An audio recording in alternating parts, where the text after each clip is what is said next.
है everyone, welcome back to learning this Java course. हम पिछली वीडियो में कवर कर रहे थे, हमने पढ़ा कि वाइल लूप क्या है, इटरेटिव स्टेटमेंट्स को हम कवर कर रहे थे। हमने देखा वाइल लूप के बारे में। इस वीडियो में हम डू वाइल लूप को देखने जा रहे हैं। ये भी सेम उसी तरह है, उसी तरह ही रहेगा। It is the continuation from our previous.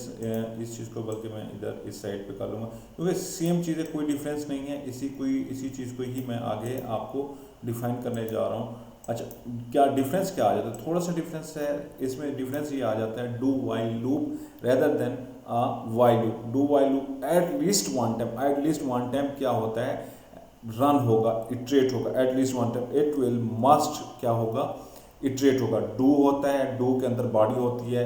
While जो है ना, वाइल एक लूप जिसके अंदर कंडीशन होगी वो बैठ लगती है। मैं इस चीज़ का सिंटेक्स्ट बता देता हूँ। ये इसका सिंटेक्स्ट रहेगा, इसके अंदर बॉडी रहेगी। इसके अंदर हम क्या कर रहे होंगे, हम बॉडी को क्या कर रहे होंगे, प्रिंट कराएंगे। मैं इसको बॉडी कह देता हूँ और ये आपको नज़र आएगा। अच्छा, यहाँ पे वाइल को मैं क्या दे देता हूँ, वाइल को यहाँ मैं दे देता हूँ फॉल्स दे देता हूँ, ठीक है ना। फॉल्स की सूरत में इस चीज़ को रन नहीं होना चाहिए, मगर ये रन होगा। फॉल्स अगर हम नॉर्मल लूप में देते हैं तो वो कंडीशन फॉल्स होने की वजह से, ठीक है ना, लूप के अंदर क्या हो जाता है, जाती नहीं है बॉडी के अंदर, जो है ना इटरेशन होती नहीं है, तो वो लूप से बाहर निकल जाता है। इधर भी ऐसे सेम सिचुएशन, ये लूप से क्या होगा, बाहर होगा, मगर वन टाइम इटरेट ज़रूर होगा, ठीक है। इसी चीज़ को चलते हैं, देखते हैं कि प्रोग्रामेटिकली ये चीज़ कैसे काम करती है। It is the continuation.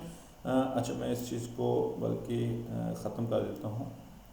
अच्छा, दोबारा से इस चीज़ को वो कर देती हैं। मैं इस चीज़ को इस तरह कर देता हूँ बल्कि डू, ठीक है ना। और इसकी बॉडी में लिख देता हूँ। बॉडी का मैं बताता हूँ कि ये डू वाइल की क्या है, बॉडी है, और इसको क्या होना चाहिए, प्रिंट होना चाहिए। अच्छा, मैं इसको वाइल, अच्छा यहाँ पे एक इम्पॉर्टेंट चीज़ भी बताता चलूँ। अच्छा, इम्पॉर्टेंट चीज़ क्या है, यहाँ पे लाजिम आपने सेमीकोलन का ख्याल रखना है। अगर नहीं करेंगे तो यहाँ कंपाइल टाइम एरर रहेगा। ये रेड निशान जिस तरह आ रहा है, ठीक है ना, ये कंपाइल टाइम एरर रहेगा। इस चीज़ से अवॉइड करना है, बचना है। अक्सर प्रोग्रामर यही गलती करते हैं, इनसे होती है क्या है ना, कि यहाँ पे ये सेमीकोलन का नहीं इस्तेमाल करते। तो हम इस तरह करते हैं, इस चीज़ को देखते हैं कि ये चीज़ किस तरह काम करती है। मैं थोड़ा सा इसको मज़ीद यहाँ पे एलिब्रेट भी कर दूँ। क्या होगा, सबसे पहले ये वाला ब्लॉक रन होगा। रन होने के बाद यहाँ पे हमारी बॉडी प्रिंट होगी। बॉडी प्रिंट होने के बाद फिर ये वाइल लूप क्या होगा, हमारी कंडीशन आके चेक होगी। ये इटरेटिव स्टेटमेंट ही है, ठीक है ना। ये उसी तरह, उसी वाइल लूप की तरह ही काम करेगी। तो पहले ही इस बॉडी का रन होना लाजमी है, इस बॉडी का।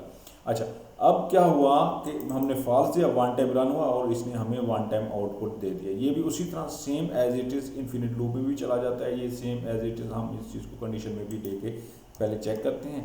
मैं इसको एंड दे देता हूँ, आई इज़ इक्वल टू 1, और 1 का मैंने इसको कह दिया। और मैं इस चीज़ का उसी तरह same as it is, I just only I'm going to told about the functionality while or do while loop. Only one difference I told you that I equal to I plus 1। मैंने इसको iterative statement बनाया। बनाने के बाद do while actually है iterative.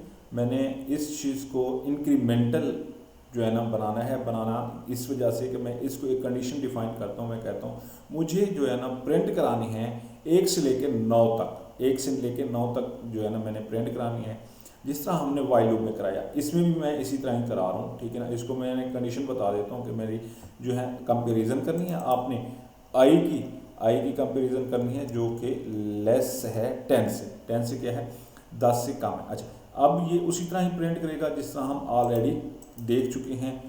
Condition क्या होगी, जब 10 आई 10 हो जाएगा, ठीक है ना, आई 10 हो जाएगा। आई 10 होने के बाद फिर ये कंडीशन भी आएगा, चेक करेगा। चेक करने के बाद ये फिर देखेगा कि हाँ ये 10 है और मेरी कंपैरिजन भी 10 से हो रही है। तो जो कंपैरिजन डिफाइन की गई है वो क्या होनी चाहिए, 10 से कम। अगर यहाँ पे 10, तो ये फॉल्स सिचुएशन और हमारा ये आउटपुट 1 से लेके 9 तक। मगर ये ट्रेड जो हुआ है वो 10 टाइम हुआ है, ठीक है।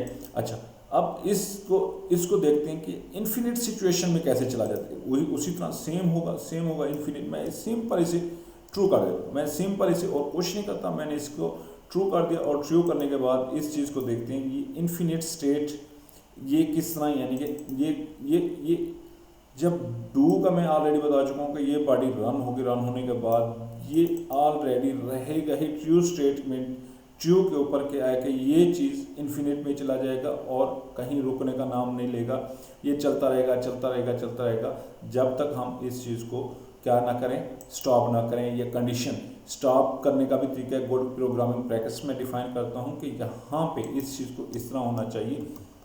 बूलियन ऑलरेडी मैं बता चुका हूँ, condition is equal to true, true होनी चाहिए कंडीशन, यहाँ पे ट्रू होनी चाहिए। अच्छा, यहाँ हमें इंक्रीमेंटल के बाद इंक्रीमेंटल वही उसी तरह ही मैं बताऊंगा यहाँ पे इस चीज़ को यहाँ पे, ठीक है ना, मैं कहता हूँ condition equal to false, same it is I define it is already, ठीक है ना, मैंने इस चीज़ को ऑलरेडी आपको डिफाइन किया हुआ है, मगर इसका यहाँ वे ऑफ मैं definition way of defining that the कि थोड़ा सा डिफरेंट है। वहाँ हमने लूप में इस्तेमाल किया, यहाँ डू वाइल लूप, मगर ये सेम वही वाइल लूप आखिर में हम वाइल लूप का यूज़ कर रहे हैं जो कि अभी भी कंडीशंस के ऊपर रिलाई कर रहा है।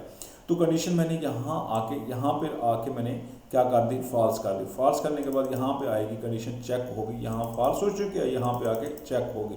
ये वन टाइम इटरेट होने वाला है, must it will iterate for one time, यहाँ इंक्रीमेंट भी होगा, 2 हो जाएगा, ठीक है। तो इस चीज़ को देखते हैं कि हमारा ये प्रोग्राम हमें इसने 1 वाला ही आंसर देना है rather than it is giving us, ठीक है ना। ये इन्फिनिट लूप जो इसने बना के दे दिया है 61,330 तक रिजल्ट, यानी कि ये अभी अभी अभी अभी आ गया हमारा आउटपुट जी। इसलिए हमें बता दिया कि मैं तो रन होऊंगा वन टाइम, मुझे कंडीशन दी गई है कि अब फॉल्स है कंडीशंस में, ठीक है ना, अब तो मैं सिर्फ वन टाइम होऊंगा rather than I will go to the infinite loop direction, ठीक है ना।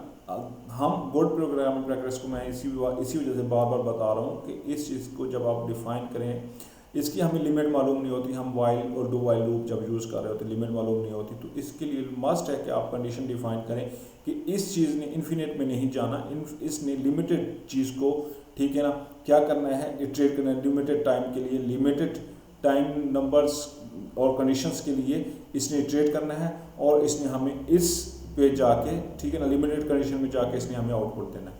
That's all about. हमारा डू वाइल लूप भी कवर हो गया, वाइल लूप भी कवर हो गया। इसके बाद हम आगे नेक्स्ट कवर कर रहे हैं फॉर लूप, ठीक है ना। मैं कोशिश कर रहा हूँ वीडियोस को छोटी से छोटी बनाऊँ और आपको इन बेटर वे अंडरस्टैंड करवा सकूँ। That's all about. आपकी कमेंटिंग, आपकी क्वेश्चंस, इनका इंतज़ार रहेगा। आप कुछ और टॉपिक के लिहाज से अंडरस्टैंड करना चाह रहे हैं तो मैं उसके लिए वीडियो बनाऊँ, तो मुझे आप लाजमी कमेंट्स करें। Thanks all about.